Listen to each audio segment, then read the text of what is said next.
on the World Wide Web, on your mobile phone, and on all social media platforms. Jambo Radio.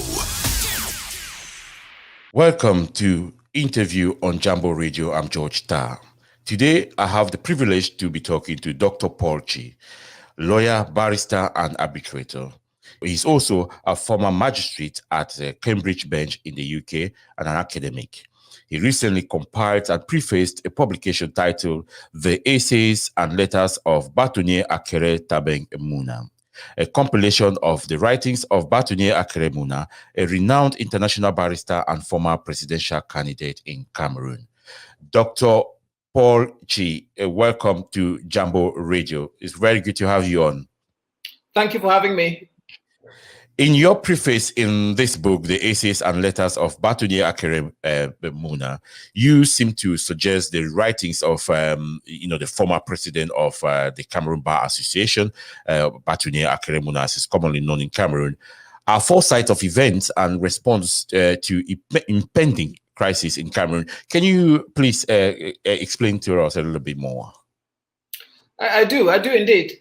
This is really true of several of his essays and letters, such as the letter to my Francophone brothers, is Okada common law friendly, the management of diversity and the cry of the common law lawyers, to name just three of them.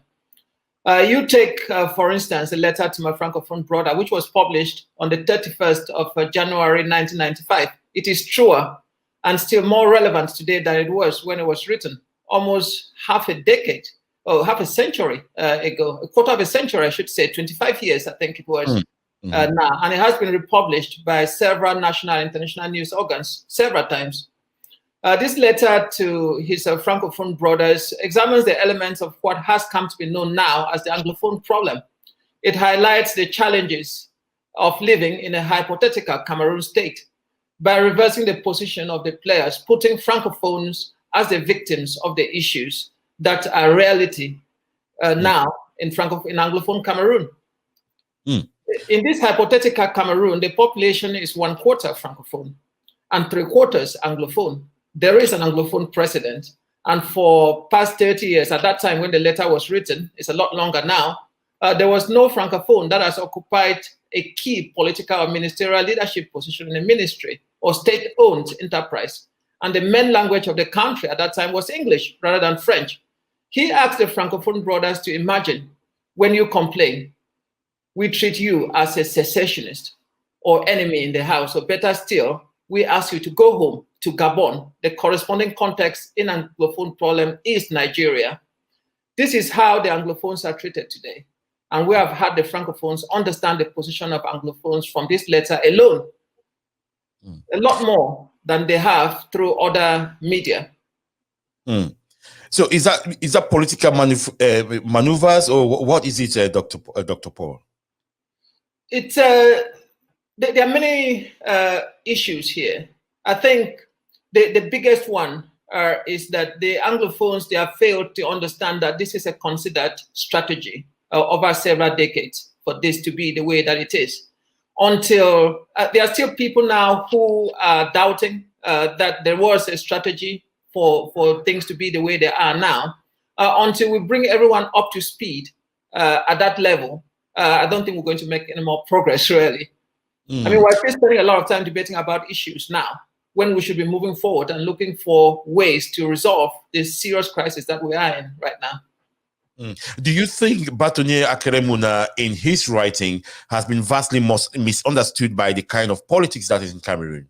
Yes, very much so. This is illustrated again by two of his essays, The Inevitable Nature of Change and Cameroon is One and Indivisible. Which Cameroon? That's a question that he asked.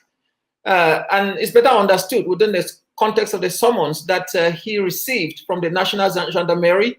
I think it was around the 20th of March in 2017. He appeared there and was surprised to find so many different lawyers. I mean, there are very few people in Cameroon. You write a letter, you publish in the national press, and you are called to said National Gendarmerie to answer for it. And later you are released to go about your business the normal way. It's really just one example of how they've grossly misunderstood his thought and his process, or how he wants to contribute to the country, because that's his life. Is that misunderstanding, in your knowledge, is that misunderstanding on both sides? That is the Anglophone and the Francophone side, or is it just a Cameroon sort of understanding of the politics and his writings? I think it's more in Anglophone Cameroon than it is in Francophone Cameroon. I think people tend to confuse Batonnier Akere Muna with Mr. Solomon Tandeng Muna. That's his father. On this, and that legacy, they spend a lot of time looking at the history of that, what he did or did not do for Cameroon. So he cannot choose his father. He did not choose, just like he didn't choose his country. He is his own person, and he has his own approach on this. It's only recently that Cameroonians have really understood what he stands for. The presidential elections was quite a revelation. As you know, I was his chief of staff during the presidential elections, so I had the opportunity to see the man himself, as well as how people are receiving him. But in Francophone Cameroon, the perception of Batonnier Akere Muna is completely different. He is actually being looked at now as the person who can bring the two parties together, whereas Anglophones are still, they are going around. There is no leader. There's no leader in the Anglophone crisis at the moment. I mean, we have, they call the secessionist leaders, or people that they call secessionists that are locked up. There are many in the diaspora who call themselves leaders.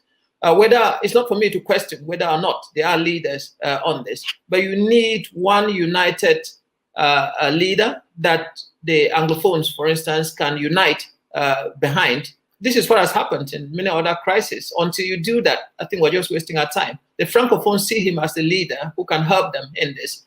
And the reason why they do this is because it's not just his bilingualism, his fluency in both languages. He has spent a lot of his time in Francophone Cameroon, so he understands the culture. He knows how to deal with them. When you go into a negotiation, if you don't understand the other side, it's very difficult for you to make progress. I can't see anyone else who is an Anglophone and has good grasp of the other culture. And because of his connections as well, nationally and internationally, he is able to leverage those powers that can really make a difference to the crisis. So I think the perception, he's more understood in Francophone Cameroon than he is in Anglophone Cameroon. What impact do you think these essays and letters of Batonnier Akere Muna will make to the Cameroonian public understanding of the person? Because you've illustrated there, alluded there earlier about, how he's much understood in the Francophone than in the Anglophone. What do you think these letters would do to better the understanding of Anglophones of Batonnier Akere Muna? Well, I think they have revealed the real person. We've had public confessions and public testimonials of Batonnier Akere Muna now, after we publish this letter, than we've had in the past. People have come up and say, yeah, we didn't know this man. He is a very deep thinker. He is empathetic. He's selfless himself. He puts the country first. The letters themselves, they were not, when he was writing them, it was not because he anticipated that these letters were going to be published. No, by no means. It was an issue. Every time that he writes a letter, it's because it's an issue that has arisen, which he wants to address. And given the Cameroon context, the easiest way for him to do that is to first put down your thought in writing. And they are deep thoughts. They are very carefully thought through, the letters. This is not just me saying it. If you look at his biography, there are some people in the UN and many other places that have recognized this particular ability from him to do that. So I think people have understood him now with the letters than they did before, long time before.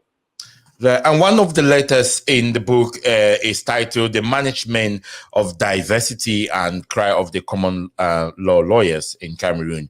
Batonnier Akere Muna seemed to have painted a picture of a legacy of the different colonial cultures found in Cameroon.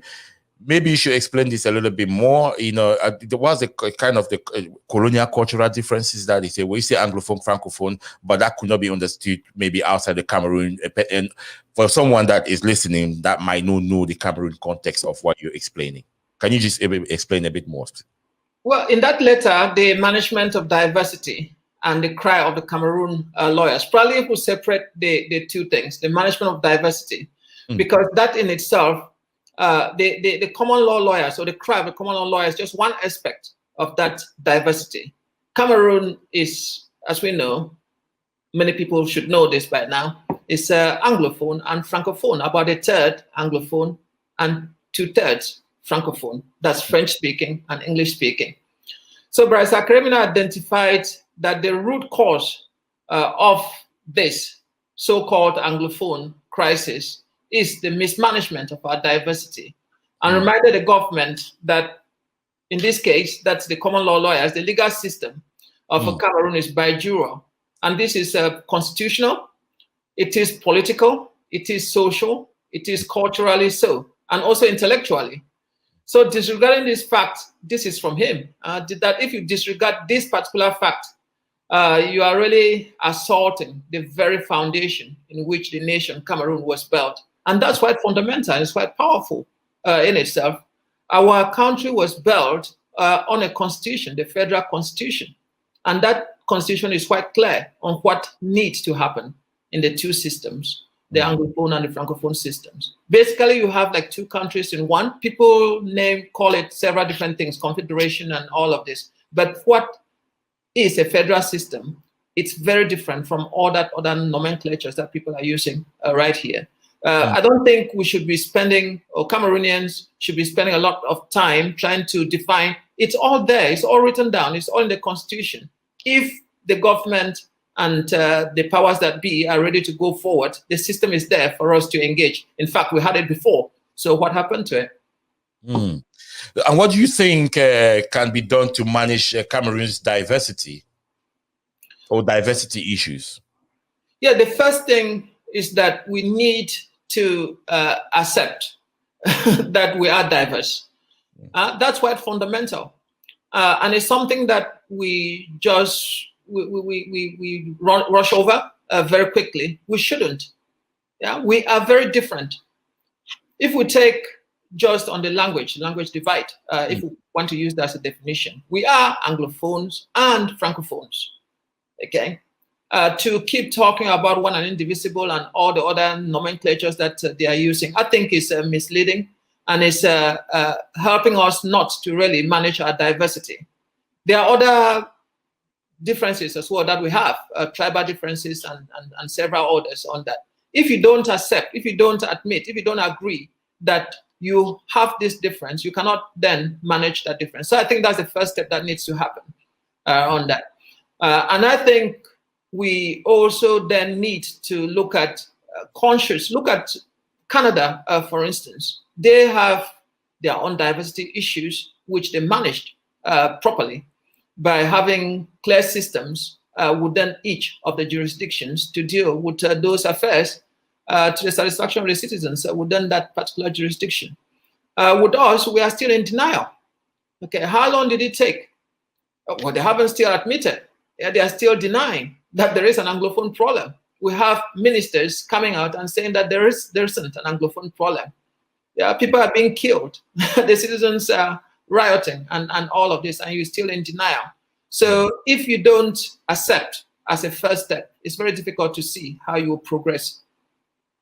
Now that just leaving, you keep the conversation in the context of the publication, the essays and letters of Batonnier Akere. Now that those writings are out there, put together in a book, is he going to continue writing, or is that because 30 years ago the things that he reflected on are still being are actually happening now? Is he going to continue? The future of Cameroon is going to be about Batonnier Akere predicting them in his foresight thoughts, and then the system keep crumbling. What's the next step? What do you think? What's going to happen? What's Batonnier's next plan? Well, I really hope that he will continue to write, not to be repeating the problems. I think he's now really in the implementation stage of some of the problems that he's identified, and I hope that we all join him in that crusade at the moment, implementing it in a democratic way, even given the challenges that we as a country face here.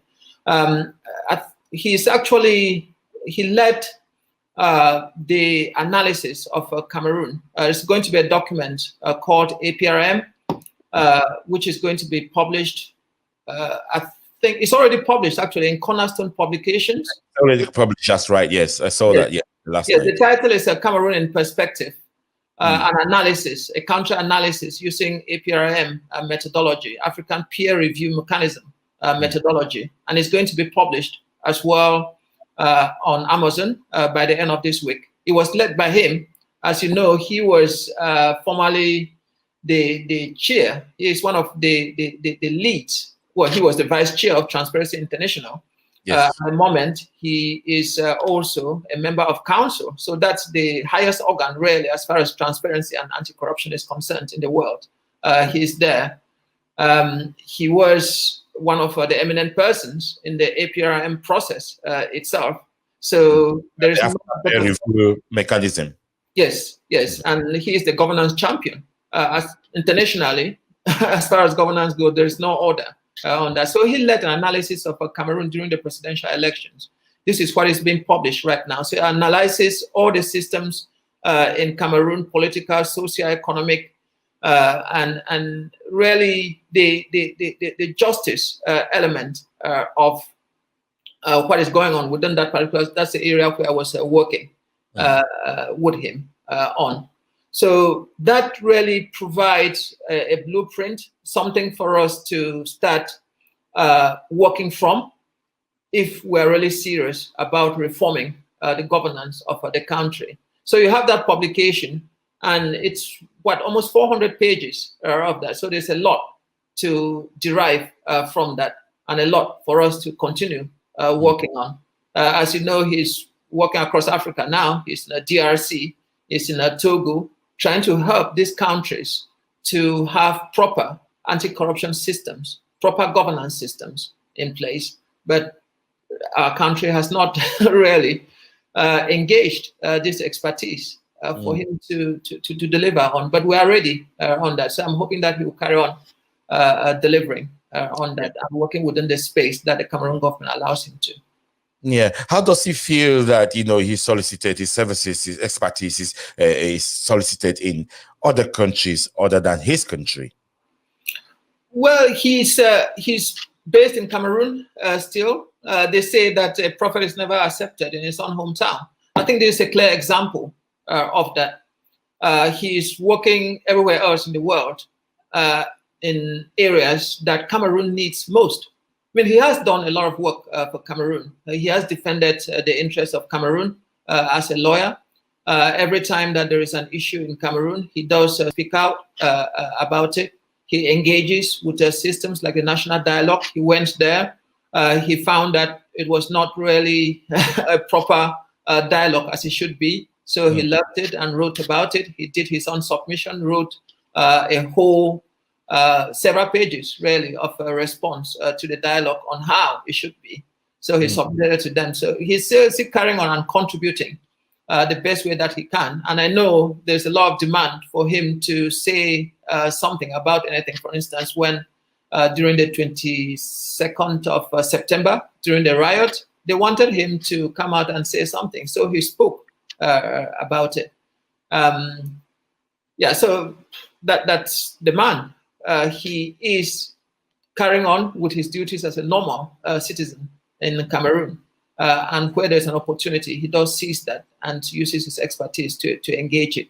But it's for the government to discover the assets that they have around them and to engage that asset. They do need him. They do need his expertise. They do need his international connections.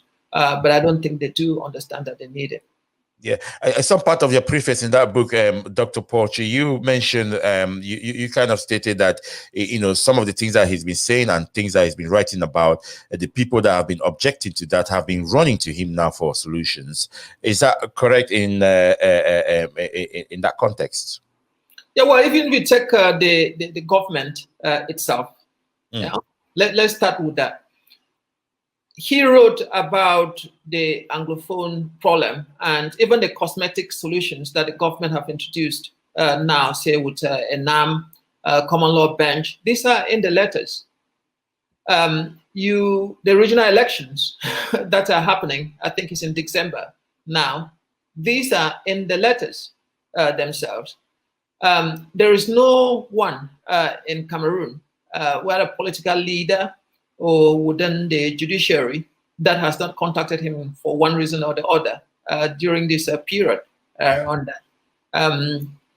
The national dialogue, that was the first point of call. So anything that is happening in Cameroon, which is of significance, people know where to go to, and he's usually called for that, even internationally. You've seen some of his interviews on BBC, on Voice of America, and everywhere else, really, on that. That's the man that he is. Yeah, this is what really puzzles me about his activity, expertise. He solicited so much outside his own land. I know you said a prophet is never known in his own hometown, but is that? I mean, that's some sort of archaic reasoning of how life is. We're in the 21st century. You've got a very experienced and international barrister who can really steer things in another direction. Do you think the system is okay with the chaos that is in that country? Well, it's convenient for them to be where they are right now. So now if you take the crisis in the Northwest and Southwest regions, life is still carrying on in Yaoundé. It's carrying on in Douala. The powers are still there. There's nothing. It's like there is no war that is going on. There is a war going on. You almost have to state that it's an internal conflict that is going on. So with all what has gone on and the history, I just feel that the skeletons there that the powers that be do not want to be discovered on this. So yes, it is in their interest for the situation to carry on as it is right now. But engaging someone like that would help to resolve this. Okay, it would help to resolve this. Yes, and it would not really, some of the things that they are fearing, there are international methods to deal with it. Okay, and he is very well versed with it. As you probably know, I was in Sierra Leone when they were coming out of the conflict. I was in South Sudan.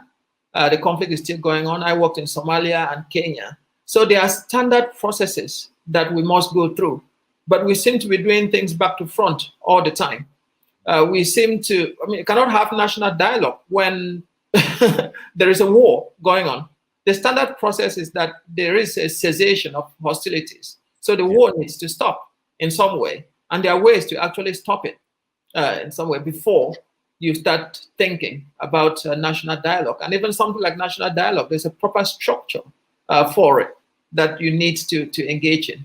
These are processes that someone like him will be very well vested and can call upon the necessary expertise. If you see like the African Forum, for instance, they have done this successfully in several countries. And these are people, these are the godfathers, of Africa. The African Forum is former head of states. Yes, former heads of states. So these are people that have gone through this type of crisis, or they have engaged in one way or the other with this type of crisis, that we can call upon their wisdom to help us in what we are doing. He has these connections. He can call upon these various parties, and they will listen to him.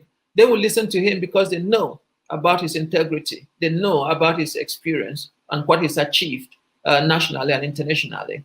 So there are very few people now that I can think of in Cameroon that still have their integrity, because before you are able to engage with any party or with citizens or with government, you need to have that respect first. They need to trust you. You need to have that integrity. And if you look around Cameroon now, I can't think of any other, really. You can think of any other, being that Cameroon seems to be in a kind of be on a crossroad of multitudes of political crises, and with that going on comes humanitarian crises. You alluded of some of the things that are happening in Cameroon. The northwest and southwest regions are in crisis. There's a war going on, and in the other part of Cameroon, Yaoundé, it's calm and things are moving on. This crisis, obviously do metamorphose into economic crisis. How do you see the future of that country, and using same lens, or are you using same lens as Batonnier Akere to look at these issues? Well, to say Cameroon is at the crossroads, I think that's quite mild. I think the future of our country is on the balance right now. And both the government and citizens are still really burying themselves in the sand. We need to wake up, really. And for us to really start doing something about this, we need to engage and to leverage the expertise, international expertise in this area, to leverage people that have the power to change the problems that we have right now. I know we keep singing about the UN, the AU, and all these international organizations. They have a particular way of engaging, and eventually they will engage. But we need to spend a lot more time on how we can interface with the people that can actually get these organizations to engage with the crisis that we have in Cameroon. Yes, and if you take, like, say, Batonnier Akere for this, from the work that he's done internationally and within the continent itself, he did actually, in one of the letters he wrote to the UN, isn't it? He wrote to the UN, the EU, and the AU. This was on the eve, I think it's almost 3 years to the day. This was around 2017 when we had the riot in Anglophone Cameroon, just before October the 1st. Yes, so there was a lot of panic there, where everyone was frozen and no one was really doing anything. It was around 3 a.m. That he woke up and got us to sit down and to draft these letters to these organizations, saying there is an impending genocide if nothing happens here, if we don't intervene about this. And the following day, he had a response. I don't think there are many people in the world that can write to these organizations and get a response so quickly, within hours on this. But that's an example of what we need to do. That's an example. If we know the right persons within these organizations, to engage with them. That's one side of it. The other side is the citizens as well. I know a good proportion of them, they are refugees in Nigeria. Many are locked up in several areas of Anglophone Cameroon. They can't speak, there's no connection. There is a war, so they are really fighting for their lives as we speak now. But we need, instead of spending a lot of time on WhatsApp, media, and all the rest of it, we need to find creative ways of engaging the citizens for them to actually be ready, because it cannot go on forever. If, for instance, there was a call for dialogue of some sort, or there was a cessation of hostilities, so there was an attempt for that to happen, say tomorrow, are we ready? I don't think we are. You don't have a leader. You don't have a way of engaging the suffering masses for them to participate in such a process. At the moment, they are angry, and they have good reason to be angry. They have been, several of their relatives have been killed on this, and people are being butchered as we speak in ways medieval time. I think it's even longer than that. Things that I have not really seen. I mean, if you're seeing images of people with warnings on it, they are telling you to look away now. That just tells you about what is going on in that country. So we need to find a way to engage the citizens. We need to find a way to engage the international community to come and help us on this. And locally, it's a combination of factors. We need the political leaders to really wake up a lot and not just start thinking about protest left, right, and center. First, they need to carry the population with them. They need to carry the citizens, a majority of the citizens with them on whatever process they want to engage in. Because there's going to come a time, the regional elections is just one example, whether or not they are necessary, whether or not they are the right thing for the country right now. But these are people that are recognized by the government, because the government is in power. Okay, so you cannot ignore that fact. You need to recognize that they still have the power to bring about this change. Okay, so we missed the opportunity during the elections as well, because citizens did not engage with the electoral process properly as they should on this. There's no point crying after spilled milk right now. The same thing is going to happen in the regional elections, and so it goes on. Is that not the case that the mechanisms, the electoral systems, the mechanisms that are there to engage the government in terms of, managing the crisis, the ongoing crisis, and also when you talked about elections, the elections also the fact that it's not the electoral system in Cameroon, like every other opposition a leader or commentator is talking about, is the electoral system or sort of framework in Cameroon is not. Is not properly structured that can give room for any opposition winning, except the ruling party or the system in place chooses who wins. So I'm just asking you, if those things are lacking, and then you talked about the population as well. If the population is also repressed in the way that they can't even come out, to express themselves, how is that going to work in that situation? What do you think? Well, there are a number of answers to that. The first one is you can cast your vote as a citizen. That's not enough. You need to find a way to ensure that that vote actually counts. And there are examples across the world to make sure that happens. So just on those two first, many do not vote. They don't come out and cast their vote in the first place. The second is, even those that cast their votes, they don't know how to protect that vote. One of the biggest weapons that the government or the ruling party has got on this is the resources. They have the money. There are about 25,000 polling stations across the country. There is no political leader, and those in the past have not managed to get all of these manned and being supervised. Okay, so if we know that that's the difficulty, it's not to do with the system per se. It's not to do with the electoral system per se. It's for us seizing the opportunities that we have within the system that we have.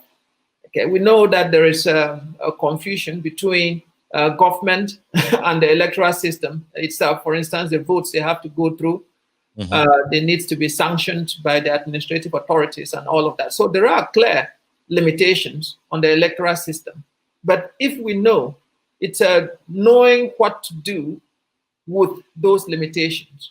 And I think it is possible, or it was possible still, to win an election against the ruling government at that time, if we are serious about bringing about change. Really, it's too late now, and it's probably going to be a lot more difficult now, because we have a lot more people who are more extreme in their views right now than they were in 2018.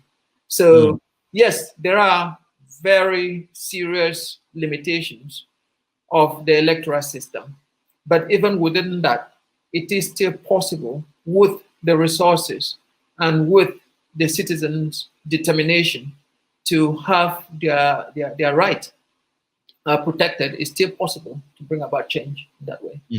Yeah, it's still possible. I mean, the most legitimate way to do that, it would be to vote.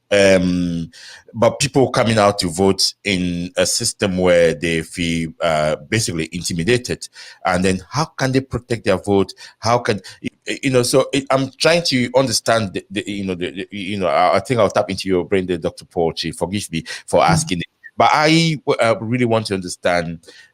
how is it possible that the ruling party has so much money to manage, elections in Cameroon when the opposition parties don't have? Why? Yes, there is some confusion, isn't it, between government and, as far as elections is concerned, the CPDM, which is the ruling party. So that confusion also applies to resources. A lot of the ruling party, that's people that have the power and they have access to these resources, are members of the CPDM. So they have the resources on that. And that is an example of a challenge that I say it's a problem that must be accepted. And for anyone who is engaging with elections in Cameroon, if you want to overcome that challenge, you need to find the resources from somewhere. In many other countries where there has been change of leadership, these are either supported externally by people that are able to, that have the means to do so. They are usually very rich businessmen who are able to fund these elections. But we cannot pretend, and that's the issue. The political leaders in Cameroon, a lot of the presidential candidates, you go in there without understanding this, and you just justify the system itself. You just legitimize what is going on. So if you don't have the funds, don't engage. It shouldn't be like that, but that's the reality of it. Yeah, you don't have the funds, you cannot win the elections, because just transportation of your people around the place, manning the polling stations, all of that costs a lot of money for you to do that. So when I was the chief of staff for Akere, we did calculate how much is required to even give yourself a chance of winning the elections. It is astronomical. No one in Cameroon alone can do this. What is really supposed to happen is for the electoral system to support it. Even if you take the amount of money that the government is supposed to give to presidential candidates in itself, first, they didn't give the entire sum of the money. It was limited in the first place. It will not be 100 of what is required, and it's not 100 of what they actually have access to, that the ruling party has access to. But even that much, they didn't give the entire amount. They gave just, I think it was half initially, leading up to the elections. And this was, what, days to the elections.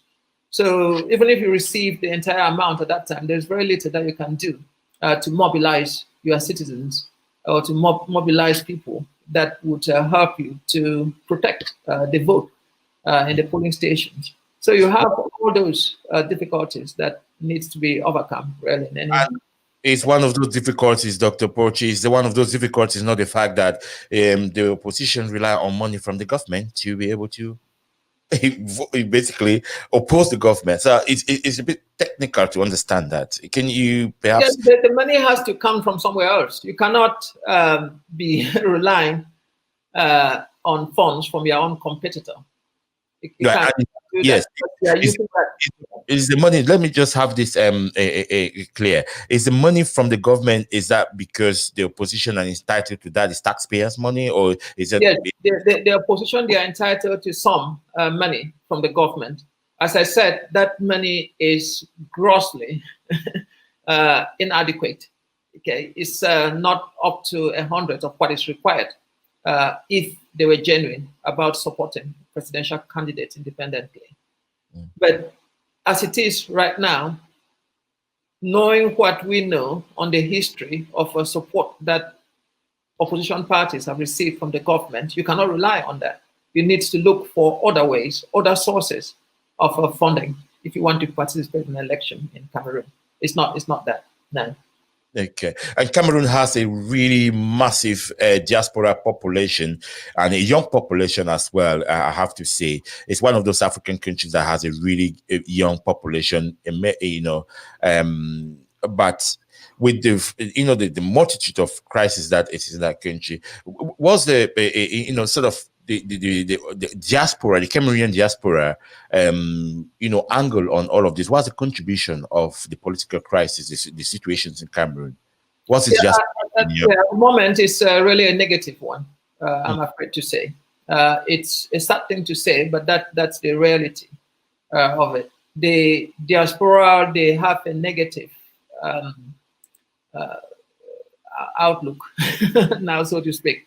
So they look at diasporans as really the facilitators of the problems that we have now, instead of facilitators of the solutions that are required down there. If you take the Anglophone crisis, again, there are allegations, and we have public broadcast from many so-called leaders from the diaspora on TV who are supporting all what is going on in Anglophone Cameroon. We cannot judge them whether they are right or wrong. All of them, they have been pushed to a point where they have to respond the best way that they know. That's the way that they know. But I think the diaspora, there's a small change right now on people who kind of federalist type approach on this, who want to engage in a more so-called constructive way to try and promote approaches such as dialogue with the government, dialogue with the citizens. But that's really very late in the day. It's long, long overdue. And there is still no coordination. It's still a minority of diasporans that are engaged in this process. I think diasporans need to sit up. They need to look at themselves in the mirror. They are divided on the different sides, whether you are classified as a separatist or a federalist or a unionist on this. Within each of these categories, first, you should not have these differences in the diaspora at all. They should be looking. You cannot expect the country to be working together when a small component of those in relatively safe environments cannot work together themselves. And they are asking those in Cameroon in very difficult circumstances to work together. So we should start here in the diaspora themselves and to come together as one to find some kind of a solution to the differences that we face in the diaspora before we start engaging in Cameroon. Without that kind of unity, it's going to be the same thing, because we are sending the wrong messages down to Cameroon.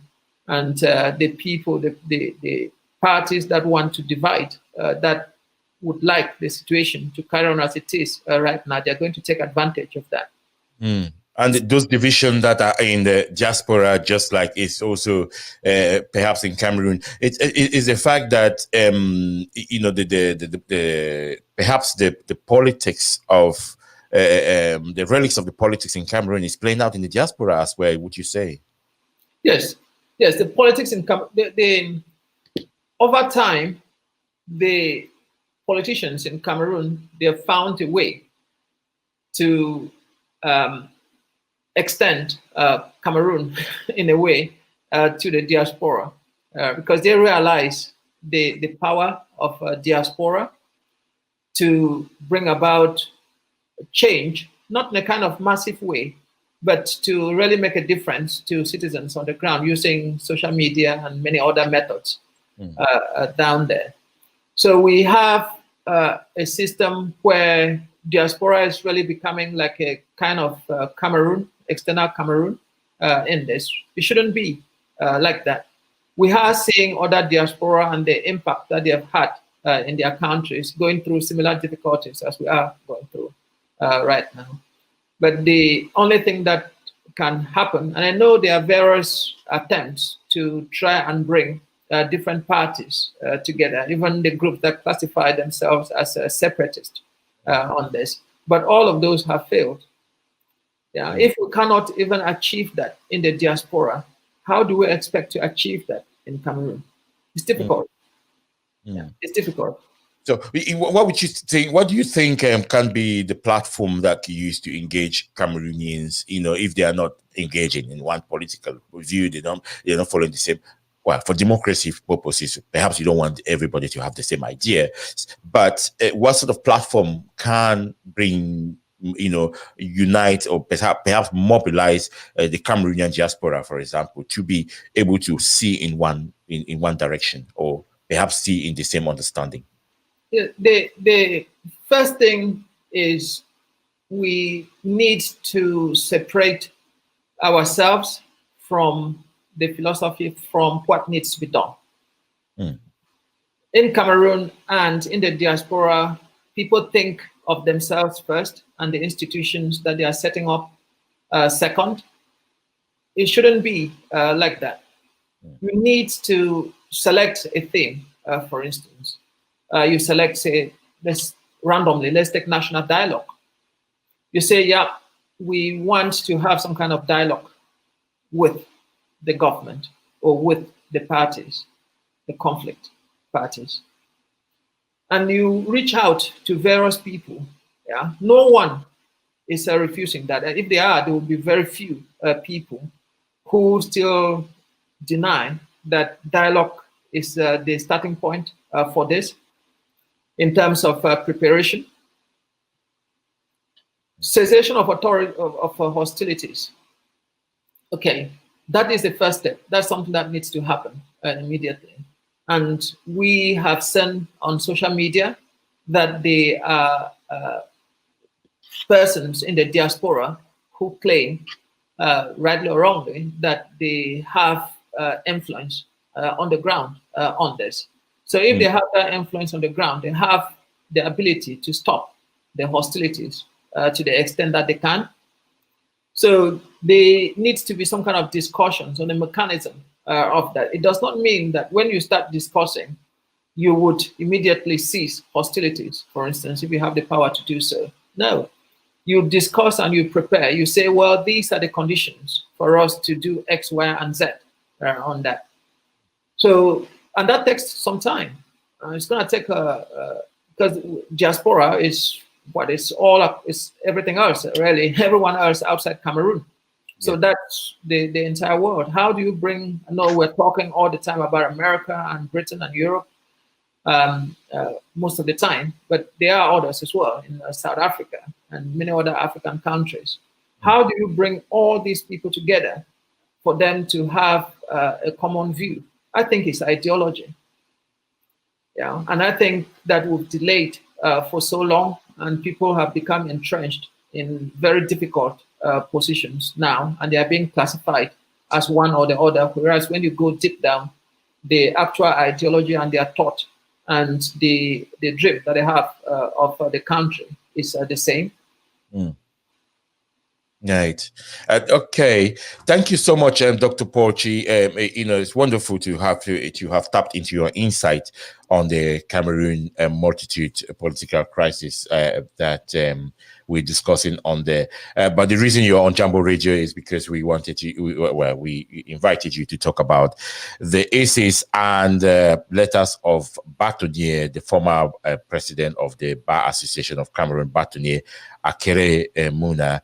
And you have just compiled recently those letters together, put them in a book, which is a publication. Where can that book be found? Yeah, you can find it on Amazon as well. This is on the web. You can find it on Cornerstone Publications.